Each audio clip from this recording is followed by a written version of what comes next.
Kovai mayor வீடு அருகே தண்ணீர் கேட்டு காலி குடங்களுடன் பொதுமக்கள் சாலை மறியலில் ஈடுபட முயன்றனர்.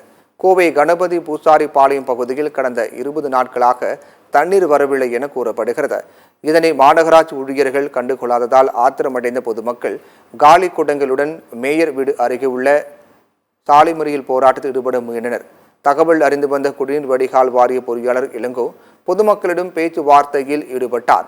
லாரிகள் மூலம் குடிநீர் விநியோகம் செய்யப்படும் என அவர் கூறியதால் அதிருப்தி அடைந்த மக்கள் குழாய்கள் வழியாக மட்டும் தான் குடிநீர் வழங்க ஏற்பாடு செய்ய வேண்டும் என கூறி வாக்குவாதத்தில் ஈடுபட்டனர்.